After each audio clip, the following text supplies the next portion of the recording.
Pessoal, vamos falar sobre a situação na Ucrânia, o que teve de mudança aí na linha de frente nessas últimas horas. Vamos falar hoje sobre dois acontecimentos importantes. Um é a criação do terceiro corpo de exército russo. Os russos montaram quase que um exército novo inteiro, chamado de terceiro corpo do exército, que são 3 divisões. Enfim, vamos falar sobre isso. Será que é perigo? Será que eles vão agora conseguir avançar na Ucrânia? E vamos falar também sobre a implementação do Land-Lease americano. Os americanos estão otimizando a forma de enviar armas para a Ucrânia para tornar isso um fluxo contínuo. Já vai ter um general cuidando disso daí. Tá bem interessante essa proposta americana, né? Esse vídeo é o vídeo do dia 28 de agosto de 2022. A gente faz vídeos aqui todos os dias, então não se perca na data. Essas notícias foram sugeridas por Rombonaro, Sagat Bordiev e várias outras pessoas. Obrigado aí ao pessoal que sugeriu a notícia. Obrigado a você que está assistindo o nosso vídeo. Se você gosta do nosso conteúdo, por favor, deixa o seu like, se inscreva aqui no canal, né? E se quiser me pagar um cafezinho, eu sempre gravo vídeo tomando meu cafezinho aqui na parte da manhã. Tem um link de valeu aí embaixo, ou thanks, que você pode doar alguma coisa. Ah, e se quiser também as canecas com o símbolo do canal, tem o link da loja nossa na descrição do vídeo, né? Pois bem, vamos começar dando uma olhada aqui na linha de frente. Não teve nenhuma grande alteração mais uma vez. Mais uma vez eles tentaram avançar aqui próximos a Bakhmut, principalmente aqui no sul de Bakhmut, mas não conseguiram avançar nada por aqui. A linha continua parada. Por hora, a questão toda, como eu já falei para vocês, é a questão de falta de pessoal, e justamente por isso que está chegando esse exército de voluntários. Vamos entender isso mais adiante. Por enquanto, vamos dar uma olhada aqui. Ainda tem alguns pontos importantes. Os ucranianos avisaram o pessoal desta região aqui para tomar cuidado, porque eles estão esperando uma grande ação russa nos próximos dias nessa região aqui de Kherson. A gente não sabe o que vai ser, pode ser só precaução, mas vamos ficar de olho nisso daí, né? Além disso, houve vários ataques a bases militares aqui russas, tanto em Chornobaivka, né, no aeroporto aqui de Kherson, quanto também aqui em Nova Kakhovka. Então, Nova Kakhovka teve tanto na ponte, mais uma vez, né, a gente falou ontem sobre ataque, quase todo dia tem ataque na ponte de Nova Kakhovka, e também nessa região aqui é um grande depósito de munição russo que foi explodido aqui. A gente tem algumas imagens aqui, ó. Isso aqui é a imagem de Nova Kakhovka, dá para ver que realmente foi uma explosão grande que teve aqui, né? De outros ângulos aí, aqui está dizendo onde é que foi esse ataque, né? Enfim, esse foi o ataque em Nova Kakhovka. Teve também essa base em Melitopol, que foi destruída pelos ucranianos, então a gente não tem a imagem da destruição em si. A gente tem a imagem dessa base aqui, que era usada é uma base militar russa na região de Melitopol. Melitopol é aqui também no sul da Ucrânia, essa cidade aqui. É uma cidade muito importante, é um hub, né, que liga tanto a Crimeia quanto o Kherson e também essa área aqui do Donbás. Então é uma cidade muito importante, foi uma cidade que os russos tomaram logo no início da guerra e ontem os ucranianos conseguiram fazer um estrago aqui nesse prédio, que era onde os russos estavam se aquartelando nessa região, né? Houve ainda também um ataque em Leninsk, um distrito de Donetsk, ou seja, a gente está falando Donetsk aqui, Leninsk é um pouco para o sul aqui. Não sei se eu vou encontrar aqui. É algum lugar aqui mais para o sul aqui, é o distrito é bem próximo da cidade mesmo. Mas também mais um ataque em depósito de munição. Dá para ver que foi olha lá, atingindo um depósito ali, a explosão.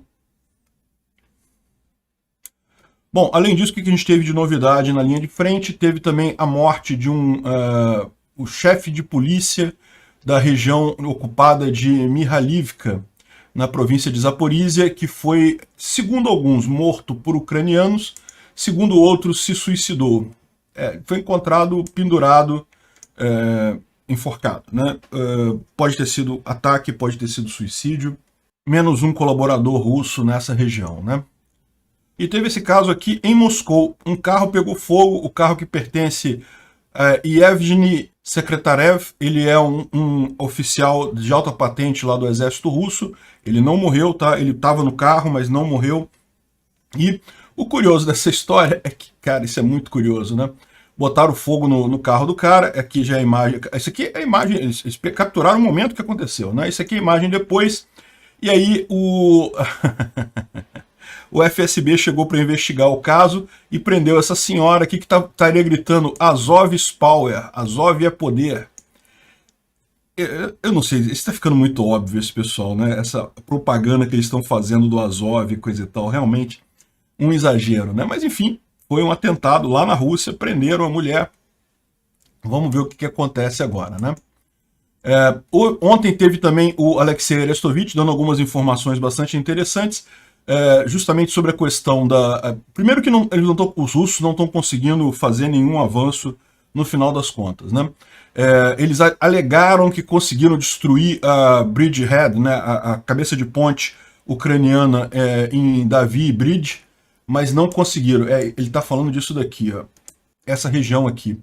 Repara que tem um riozinho aqui, esse rio que divide basicamente em toda a região aqui de Kherson, a norte e oeste desse rio, que é o rio Inulets, é aquele rio Inulets que lá embaixo faz coisa, né? Os russos estão a leste e sul e os ucranianos a norte e oeste.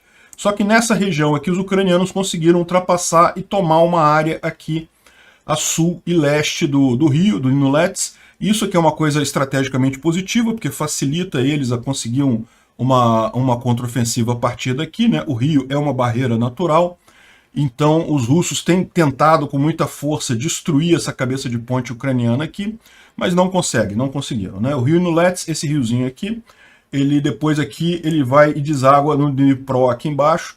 A gente já falou muito sobre ele quando a ponte que atravessa esse rio aqui, que é uma ponte grande, também foi destruída aí nesses avanços ucranianos contra a logística russa, né? Ele reforça a notícia que a gente deu ontem que cerca de 200 paraquedistas russos foram atingidos naquele hotel lá em Donetsk, né, que foram atingidos pela artilharia ucraniana. A gente já falou sobre isso.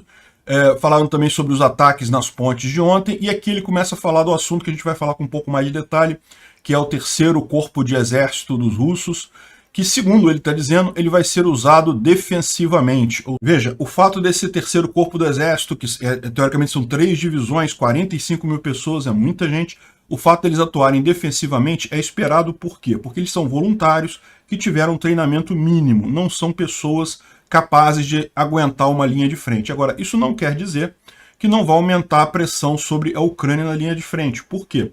Porque no momento que esse pessoal ficar na retaguarda dos russos, vai liberar as pessoas que hoje estão na retaguarda e que eventualmente podem haver soldados com capacidade de ir para a linha de frente, né, de realmente fazer diferença na linha de frente.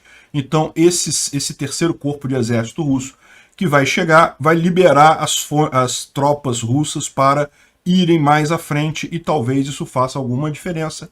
É o que a gente vai descobrir ao longo do próximo mês, provavelmente, né? Então, ele acha que, o Arestovich acha que ele não vai conseguir fazer nenhuma diferença, mesmo se for concentrado numa única direção, porque o problema que está pegando agora os russos é a questão logística. Eu acho que ele tem razão por parte, tá? Como eu falei, a falta de pessoal é o grande problema russo. A questão eles estavam conseguindo compensar isso com logística, com muito tiro de artilharia. Agora não conseguem mais porque a gente quebrou a logística deles, mas agora se eles tiverem muita gente, pode ser que eles consigam avançar alguma coisa. A gente vai ter que ver como é que isso vai acontecer na prática lá nos próximos meses, né? Principalmente no próximo mês. O próximo mês é o que vai dizer, a gente está acabando agosto, setembro vai ser o mês-chave para ver se esse terceiro corpo de exército vai fazer alguma diferença, né? Outra coisa que ele menciona é a questão do tempo. A Ucrânia, essa época agora do ano, já em setembro, começa a esfriar, começa a Raputitsa, que são as chuvas de outono por lá, em que o solo fica totalmente impregnado, fica muito difícil de avançar. Isso é um problema tanto para os russos quanto para os ucranianos. Se os ucranianos pretendem fazer a contraofensiva deles, eles vão ter mais dificuldade agora. Porém, é importante notar o seguinte, esse problema da Rasputitsa é mais comum no norte da Ucrânia. Na região sul, o solo é um pouco menos complicado nesse aspecto. Não é que não exista também existe a Rasputitsa, também existe a lama, mas não é tão grave quanto o problema no norte, né? E daí ele está falando aqui que o pessoal já está começando a planejar o inverno, né? Como é que vai ser essa guerra durante o inverno. Outra coisa interessante que ele está falando é que do batalhão Freedom for Russia, que é aquele batalhão de russos que luta dos lados dos ucranianos, que usa a bandeira branca, azul e branca, né? Esse batalhão está crescendo, eles já estão com 3.500 pessoas, desculpa, já está com um batalhão inteiro e estão fazendo mais 3.500 pessoas, estão passando por treinamento e filtragem, né, porque evidentemente os russos têm interesse em infiltrar esse batalhão. Então estão verificando isso daí, mas devem também entrar, vão criar um verdadeiro exército russo no exílio, esse batalhão Freedom for Russia, né? Bom, o pessoal do Instituto para Estudo da Guerra, eles falam também sobre o terceiro corpo de exército russo, que vai ser colocado na guerra, já está próximo da guerra, é o que a gente vai falar aqui em seguida. Já tem os trens com o equipamento deles chegando, ainda não se sabe se vão... eles foram vistos aqui, ó, nessa região aqui, o trem com os equipamentos desse terceiro corpo de exército russo. Então pode ser que eles estejam indo para o Donbás, que é logo aqui pertinho, ou pode ser que eles estejam a caminho da Crimeia para chegar aqui pelo sul. A gente não sabe ainda, ou pode ser também uma divisão, podem ser divididos, uma parte para cada lado. O fato é que eles explicam aqui que tem muitos tanques novos, muito equipamento novo e coisa e tal. A questão é que eles não têm muito treinamento, ou seja, foram pegos, são pessoas que não têm experiência em guerra, principalmente voluntários, que receberam treinamento de poucas semanas, então é pouco provável que esse pessoal tenha alguma efetividade. O que eles falam aqui, essa é a conclusão, é pouco provável que gerem combate efetivo, no final das contas, esse terceiro corpo de exército. Mas, de novo, é aquilo que eu avisei para vocês. Esse pessoal, mesmo eles indo para a retaguarda, isso não quer dizer que eles não vão, pelo menos, liberar as pessoas do exército russo que hoje estão na retaguarda para irem à frente, e aí talvez você tenha realmente um pouco mais de efetividade no exército russo. Eu não contaria com isso, eu acho que até a moral dos combatentes russos está muito baixa a essa altura, não vão correr atrás disso, mas vamos ver, né? A gente precisa ver como é que isso vai acontecer. Tá aqui mais trens indo lá para a Crimeia e coisa e tal, realmente os russos estão se preparando para tentar mudar a situação, porque é o que a gente vem falando, já fazem 2 meses agora que eles não conseguem avançar absolutamente nada no fronte de batalha. E lembra, eles meramente manterem essa área toda, isso começa a gerar um desgaste, um custo grande para eles. Esse é o motivo pelo qual o Putin quer tanto um cessar-fogo, um acordo de paz, porque ele sabe que não está conseguindo avançar e tem um custo enorme para manter esse pessoal lá. Mandando esse novo corpo do exército, a pretensão do Putin é tentar avançar alguma coisa, pelo menos colocar medo nos ucranianos de forma que pode, daí, tentar forçar um acordo de paz, né? O que faria um acordo de paz se os russos não estão conseguindo avançar de qualquer forma, né?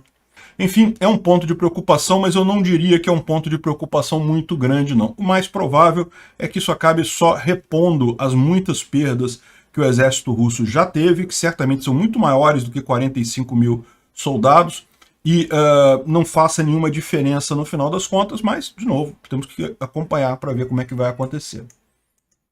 Bom, uma coisa curiosa que aconteceu ontem também foi que a Rússia ela pegou de volta sistemas de defesa aérea S-300 que estavam na Síria, né? É muito curioso isso, porque mostra que a Rússia pode estar com falta de material, né? Repara que essa situação, isso aqui é a visão antiga de uma região lá na Síria em que havia um batalhão aqui, uma bateria de S-300, né? De defesa antiaérea russa que estava lá na Síria. E se você olhar agora, não tem mais nenhum caminhão aqui. Tiraram toda a defesa antiaérea que tinha nessa região específica. E daí eles acompanharam, tá aqui os caminhões, eles embarcaram no navio de carga normal. Então repara o que a Rússia está fazendo, botou eles no navio de carga normal. Por quê? Porque, em tese, um navio militar não pode passar pelo Estreito de Bósforo, não pode passar pela Turquia. Então botou os S-300 num navio normal, um navio de carga normal, e ele acabou passando, aqui está a imagem desse navio passando justamente no Estreito de Bósforos, entrando no Mar Negro, né? Aquele negócio, uma bateria de S-300 não vai fazer diferença nenhuma na guerra. Agora, o que mostra esse evento todo é o desespero russo, né? Então, precisaram tirar uma bateria de S-300 lá da Síria para trazer para a Ucrânia, arriscando perder tudo, porque se esse navio tivesse sido interceptado no Estreito de Bósforo, ele teria sido retido.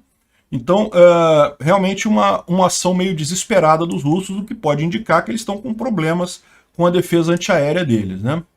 E aqui está também uma descrição mais detalhada disso daí, mostrando como é que foi feita essa operação aqui.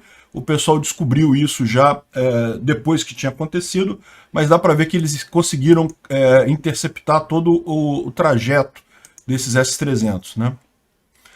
Bom, uma outra notícia interessante, os ucranianos estão treinando com os drones submarinos. Lembra que eu falei ontem que a Inglaterra iria dar drones submarinos para os ucranianos? Eu não sabia exatamente o que seria isso, como é que funcionaria.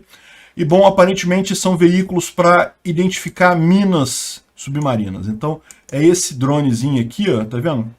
É tipo um submarinozinho de controle remoto, faz sentido, né? E então os ucranianos estão justamente estudando lá na Inglaterra para aprender a operar esses submarinos, e o objetivo deles é esse, é identificar minas. Então existe uma grande quantidade de minas que foi colocada no Mar Negro pelos russos, algumas pelos ucranianos também, mas os ucranianos sabem onde estão as deles, né? E daí esse naviozinho, esse submarinozinho, permite você identificar essas minas sem arriscar a população, sem arriscar as pessoas que estão ali, né? Um outro passo importante, a gente mencionou isso já há alguns dias atrás, que agora em setembro vai começar oficialmente o Lend-Lease, que essa parcela de 3 bilhões de dólares que chegou aí já é parte do Lend-Lease. Então o Lend-Lease é aquela operação em que os Estados Unidos cria uma maneira de ajudar um país diretamente, ou seja, a coisa passa a funcionar como se o país pudesse usar as reservas americanas de armamento, é lógico, dentro de um limite, dentro de uma consideração, não é infinito, mas enfim. Então, isso foi aprovado no Congresso já no início da guerra, mas isso leva um tempo até você operacionalizar a coisa, né? Então parece que agora o Biden vai inclusive determinar um oficial do exército, um general, que vai coordenar isso, e daí, ou seja, a coisa passa a ser toda automática. Os ucranianos pedem, esse general, se tiver de acordo com os limites, esse general já despacha o equipamento, a munição, o que for necessário para atender os ucranianos lá, né? Aí vão dar um nome também para a operação, né? Vão dar um nome para a operação, como teve a tempestade no deserto no Iraque, já teve outras por aí, vão escolher um nome para essa operação. Não quer dizer muita coisa, mas o fato disso ser gerenciado por um general do exército, isso faz diferença, isso tira o círculo político da coisa. Esses pacotes que os Estados Unidos vêm aprovando e coisa e tal, eles todos precisam ser aprovados no Congresso. Eles aprovaram um grande pacotão que estão mandando de tempos em tempos, mas em algum momento vai acabar aquela aprovação do Congresso, eles precisariam de nova aprovação do Congresso, o que é sempre difícil, inclusive esse ano, que tem eleição lá nos Estados Unidos, então pode ter problema político envolvido na coisa. Eu não acredito, tá? Porque lá nos Estados Unidos, tanto os republicanos quanto os democratas estão favoráveis a esse apoio à Ucrânia, então eu não creio que haveria problema, mas é sempre um risco você ter que aprovar coisas no Congresso nessa condição, e o Lend-Lease ele já foi aprovado, mas agora ele está no operacional, a coisa flui sem precisar mais passar pela esfera política, passa a ser tudo uma decisão militar, os militares ucranianos falando com o militar americano e resolvendo essa questão, né? Então, é bem interessante, a gente espera que isso aqui vai trazer uma grande quantidade de armas e munições para os ucranianos agora, a partir de agora, né? E isso deve permitir, inclusive, talvez fazer já a tão sonhada contraofensiva. Vamos ver em que ponto que isso vai acontecer, né? Bom, uma outra coisa curiosa é que eles estão estudando como enviar essas armas pelo mar, porque a expectativa deles é que agora, a partir desse momento, a quantidade de coisas que vai ser enviada para a Ucrânia vai crescer muito, de forma que o envio por avião vai começar a ficar pouco viável, eles vão começar a mandar pelo mar. Eu não acredito que vai ter navio militar americano entrando no Mar Negro, né, chegando em Odessa, não vai ser isso. O que deve acontecer, eles devem fazer, o que eles estão falando de mar aqui é entre os Estados Unidos e a Europa, né? Então, provavelmente esses navios devem chegar em algum porto na Alemanha ou na Polônia, talvez. Polônia seria o mais razoável, né? Tem muitos portos lá. E dali seguem de trem para a Ucrânia, deve ser o caminho que eles vão seguir, né? Mas repara como é que eles estão realmente se preparando para um novo patamar de apoio aqui, bem mais forte, né, a partir agora de setembro. Bom, então, saindo um pouco mais do militar, indo para a parte mais diplomática, olha, o Cazaquistão está definitivamente se afastando da Rússia e apoiando a Ucrânia. Ele decidiu entrar com um pacote de sanções contra a Rússia. Olha só, Bolsonaro, tá vendo? Até o Cazaquistão, que é o cara que está do lado do Putin, está fazendo sanção contra ele. Olha que coisa bacana. O certo é o certo. Não essas coisas de política não é time. Não tem esse negócio não de, eu sou do time do Trump, do Putin, não sei o que lá. Não existe time. Cada coisa é uma coisa que você deve verificar se aquilo é válido ou não. E evidentemente que essa guerra, não tenho o que dizer, está errado. O Putin está errado. E é muito importante isso aqui que o Cazaquistão está fazendo.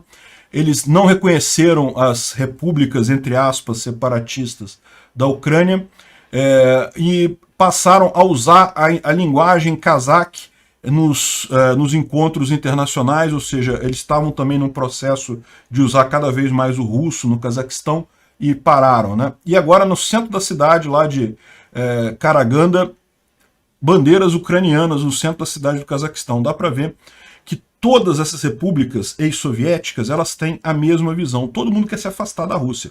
Até Belarus, tá?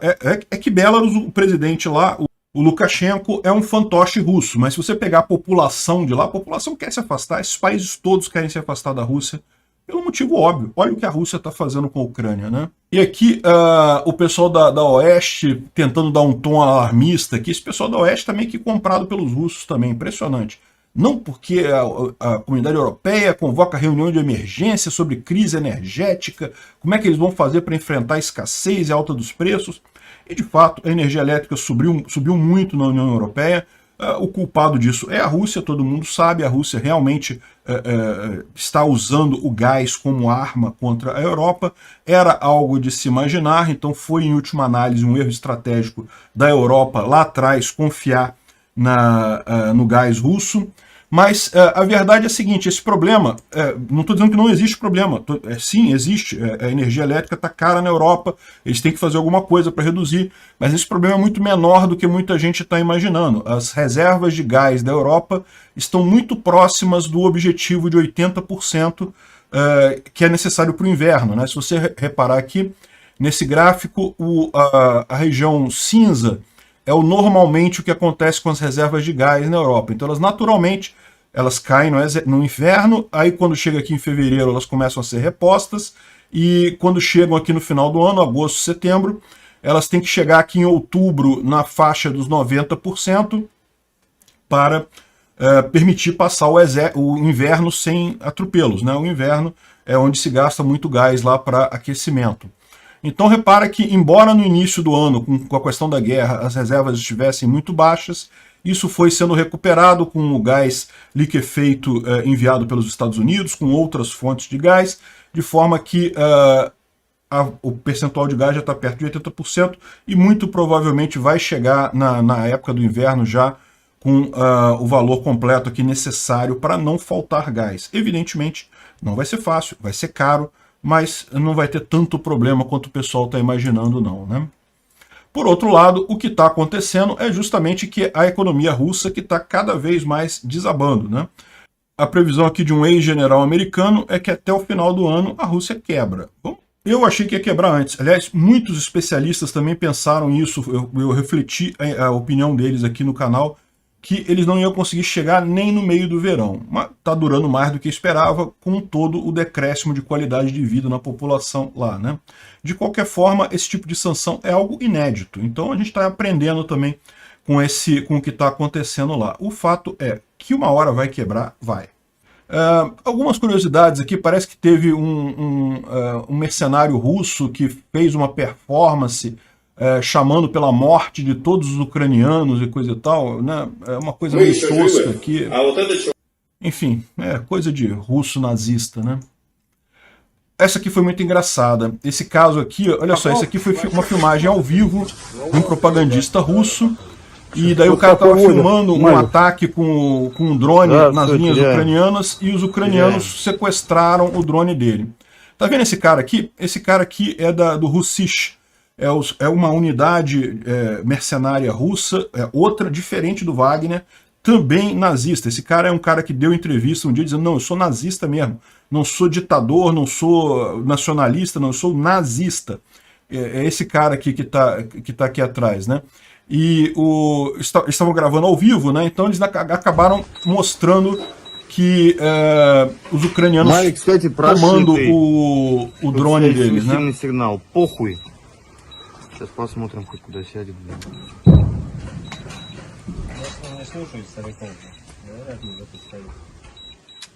Причем видеоканал-то не заблокировали? Да. Ele tentando recuperar o drone. Perderam o drone. E mais pra frente aqui, eles percebem que, olha só, vamos ter que sair daqui, porque eles sabem onde é que veio o drone. Eles pegaram a informação do drone, tiveram que fugir do lugar, porque agora os ucranianos sabem onde é que estava o pessoal que estava usando o drone.